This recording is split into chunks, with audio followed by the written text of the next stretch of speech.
राधे राधे मित्रों, आज हम सुनेंगे कामदा एकादशी व्रत की कथा और साथ में जानेंगे इसके महात्म्य के बारे में।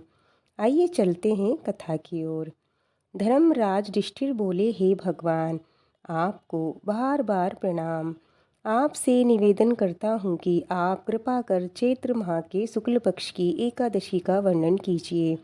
श्री कृष्ण भगवान बोले कि हे राजन, आप एक पुरानी कथा सुनिए जिसको राजा दिलीप से वशिष्ठ जी ने कही थी। राजा दिलीप ने पूछा कि गुरुदेव, चैत्र माह के शुक्ल पक्ष की एकादशी का क्या नाम है? इसमें किस देवता की पूजा होती है तथा इसकी विधि क्या है? सो आप कृपा करके कहिए।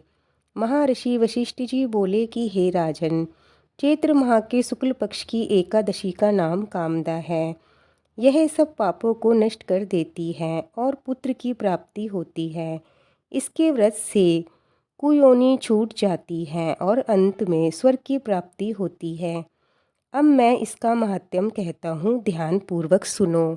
प्राचीन काल में भोगीपुर नामक एक नगर था। वहाँ पर अनेक ऐश्वर्यों से युक्त पुंडरीक नाम का एक राजा राज्य करता था। भोगीपुर नगर में अनेक अप्सरा, किन्नर तथा गंधर्व वास करते थे। उनमें से एक जगह ललिता और ललित नाम के दो स्त्री पुरुष अत्यंत वैभवशाली घर में निवास करते थे। उन दोनों में अत्यंत स्नेह था, यहाँ तक कि अलग अलग हो जाने पर दोनों व्याकुल हो जाते थे। एक समय राजा पुंडरीक की सभा में अन्य गंधर्वों सहित ललित भी गायन कर रहा था। गाते गाते उसको अपनी प्रिय ललिता का ध्यान आ गया और उसका स्वर भंग होने के कारण गाने का स्वरूप बिगड़ गया। ललित के मन के भाव जानकर कारकोट नामक नाग ने पद भंग होने का कारण राजा से कह दिया। तब पुंडरीक राजा ने क्रोधपूर्वक कहा कि तू मेरे सामने गाता हुआ अपनी स्त्री का स्मरण कर रहा है, अतः तू कच्चा मांस और मनुष्यों को खाने वाला राक्षस बनकर अपने किए कर्म का फल भोग। राजा पुंडरीक के श्राप से ललित उसी क्षण महाकाय विशाल राक्षस हो गया। उसका मुख अत्यंत भयंकर, नेत्र सूर्य चंद्रमा की तरह प्रतीत होते थे तथा मुख से अग्नि निकलने लगी। उसकी नाक पर्वत की कदरा के समान विशाल हो गई और गर्दन पर्वत के समान लगने लगी। सिर के बाल पर्वतों पे खड़े वृक्षों के समान लगने लगे तथा भुजाएं अत्यंत लंबी हो गई। कुल मिलाकर उसका शरीर 8 योजन के विस्तार में हो गया। इस प्रकार राक्षस होकर वह अनेक प्रकार के दुख भोगने लगा। जब उसकी प्रियतमा ललिता को यह वृतांत मालूम हुआ तो उसे अत्यंत दुख हुआ और वह अपने पति के उद्धार का यत्न सोचने लगी। वह राक्षस अनेक प्रकार के घोर दुख सहता हुआ घने वनों में रहने लगा। उसकी पत्नी ललिता स्त्री उसके पीछे पीछे जाती और विलाप करती रहती। एक बार ललिता अपने पति के पीछे घूमती घूमती विंध्याचल पर्वत पर पहुंच गई, जहां पर शृंगी ऋषि का आश्रम था। ललिता शीघ्र ही ऋषि के पास आश्रम में गई और वहां जाकर विनती भाव से प्रार्थना करने लगी। उसे देखकर शृंगी ऋषि बोले कि हे सुभागे, तुम कौन हो और यहाँ किस लिए आई हो? ललिता बोली, हे मुनीश्वर, मेरा नाम ललिता है। मेरा पति राजा पुंडरीक के श्राप से विशालकाय राक्षस हो गया। इसका मुझे महान दुख है। उसके उद्धार का कोई उपाय बतलाइए। शृंगी ऋषि बोले कि हे गंधर्व कन्या, अब चैत्र शुक्ल एकादशी आने वाली है, जिसका नाम कामदा एकादशी है। इसका व्रत करने से मनुष्य के सब कार्य सिद्ध होते हैं। यदि तुम कामदा एकादशी का व्रत करके उसके पुण्य का फल अपने पति को दे दो तो वह शीघ्र ही राक्षस योनि से मुक्त हो जाएगा और राजा का श्राप भी शांत हो जाएगा। मुनि के ऐसे वचन सुनकर ललिता ने चैत्र शुक्ल एकादशी आने पर उसका व्रत किया और द्वादशी को ब्राह्मणों के सामने अपने व्रत का फल अपने पति को देती हुई भगवान से इस प्रकार प्रार्थना करने लगी, हे प्रभु, मैंने जो ये व्रत किया है इसका फल मेरे पति को प्राप्त हो जाए, जिससे वे राक्षस योनि से मुक्त हो जाए। एकादशी का फल देते ही उसका पति राक्षस योनि से मुक्त होकर अपने पुराने स्वरूप को प्राप्त हुआ। फिर अनेक सुंदर आभूषणों से युक्त होकर ललिता के साथ विहार करने लगा। उसके पश्चात वे दोनों विमान में बैठकर स्वर्गलोक को चले गए। मुनि वशिष्ठ जी कहने लगे कि हे राजन, इस व्रत को विधि पूर्वक करने से समस्त पाप नाश हो जाते हैं तथा राक्षस आदि की योनि भी छूट जाती है। संसार में इसके बराबर कोई दूसरा व्रत नहीं है। इसकी कथा पढ़ने या सुनने से वाजपेय यज्ञ का फल प्राप्त होता है। मित्रों, ये कथा यहीं पूर्ण होती है। बोलो विष्णु भगवान की जय। आइए अब हम सुनेंगे गणेश जी की कहानी। गणेश जी की कहानी सुने बिना हमें किसी भी कथा को सुनने का फल पूरा नहीं मिलता। पूरा फल पाने के लिए गणेश जी की कथा अवश्य सुननी चाहिए। आइए चलते हैं कथा की ओर। एक बार की बात है, गणेश जी एक किसान के खेत में से निकल रहे थे तो उन्होंने 12 दाने अनाज के तोड़ लिए। कुछ आगे चलकर गणेश जी को विचार आया कि मैंने तो किसान के खेत में चोरी कर ली। प्रायश्चित करने के लिए गणेश जी एक बालक का रूप बनाकर उस किसान के यहाँ नौकरी करने लग गए और वहाँ 12 वर्ष तक नौकरी करते करते गणेश जी भी उनके परिवार के सदस्य बन चुके थे।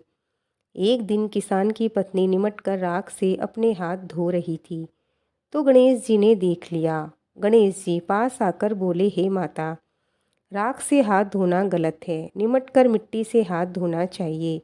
चलो मिट्टी से हाथ धो। और गणेश जी ने किसान की पत्नी के हाथ मिट्टी से धुला दिए। किसान की पत्नी इससे नाराज हुई और किसान से बोली कि ये कैसा नौकर रख रखा है जो मुझे बात बात पर परेशान करता रहता है। किसान ने गणेश जी को बुलाकर पूछा कि तूने मेरी पत्नी के मिट्टी से हाथ क्यों धुलवाए?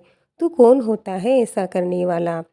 गणेश जी ने जवाब दिया, मैंने तो सीख की बात बताई है। ये राख से हाथ धो रही थी। राख से भी कभी हाथ शुद्ध होते हैं क्या? राख से हाथ धोने से घर की रिद्धि सिद्धि चली जाती है और मिट्टी से धोने पर आती है। किसान ने सोचा कि गणेश है तो बड़ा होशियार, अतः किसान ने गणेश जी को माफ़ कर दिया। कुछ दिनों बाद कुंभ का मेला आया तो किसान बोला कि गणेश, मेरी पत्नी को कुंभ में स्नान करा लाओ। किसान की पत्नी किनारे पर बैठकर नहाने लगी तो गणेश जी आगे ले जाकर गोता खिलाकर ले आए। घर आकर किसान की पत्नी अपने पति से बोली, हे स्वामी, गणेश को कुछ भी समझ नहीं है। देखो, इतने आदमियों के बीच में मुझे आगे घसीट कर नहला लाया। किसान ने गणेश जी को बुलाकर पूछा तो गणेश जी ने बताया, किनारे पर बैठकर छबल छबल कर रही थी सेठानी, सबके नहाए हुए जल से नहा रही थी। आगे नहाने से अगले जन्म में आपको बहुत बड़ा राजा का पद और राजपाट मिलेगा, इसीलिए मैं आगे जाके नहला लाया। किसान ने सोचा कि गणेश जी वाकई बड़े बुद्धिमान हैं। एक दिन घर में होम हो रहा था। किसान बोला, जाओ गणेश, मेरी पत्नी को होम पर बैठने के लिए बुला लाओ। जब गणेश जी के साथ किसान की पत्नी होम पर बैठने के लिए आने लगी तो गणेश जी ने देखा कि वह काली आंगी पहनकर चल रही है।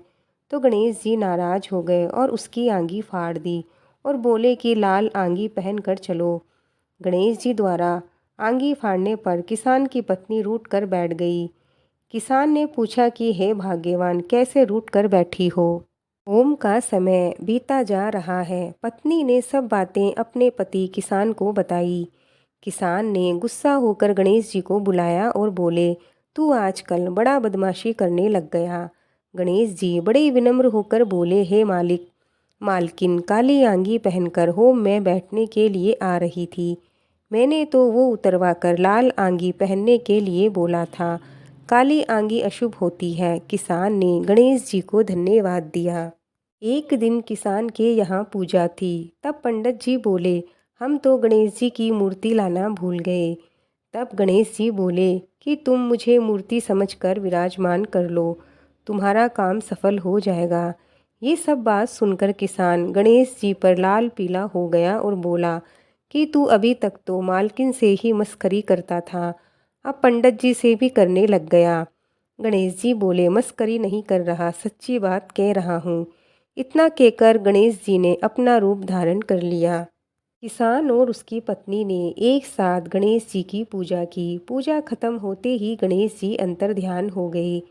किसान ने अपनी पत्नी को बोला, अपने घर तो साक्षात गणेश जी विराजमान थे और हम उनको एक नौकर समझकर घर का सारा काम करवा रहे थे। गणेश जी दोनों के सपने में आए और दर्शन दिए। उन्होंने बोला, मैंने आपके खेत में से 12 दाने अनाज के तोड़ लिए थे। इसी का प्रायश्चित करने के लिए मैंने आपके घर एक नौकर बनकर काम किया। इससे आपको कोई दोष नहीं लगेगा। मैंने तो अपना ही दोष उतारा है। उसके बाद किसान के खेत में अनाज के भंडार बन गए और कुछ ही दिनों में किसान माला माल हो गया। हे गणेश जी महाराज, जिस प्रकार से आपने किसान को धन धान्य देकर माला माल किया, उसी प्रकार हम सब भक्तों के भी धन माया के भंडार भरना, रिद्धि सिद्धि सहित हमारे घर भी पधारना, हमें सद्बुद्धि देना। मित्रों, ये कथाएं यहीं पूर्ण होती हैं। बोलो गणेश जी महाराज की जय। मित्रों, अगर आपको आज की कथाएं पसंद आई हो तो लाइक कमेंट ज़रूर करें। अगर आप हमारे चैनल पर नए हैं तो हमारे चैनल को सब्सक्राइब करना ना भूलें। मिलते हैं और एक नई कथा के साथ। तब तक के लिए जय श्री कृष्णा, जय श्री राधे।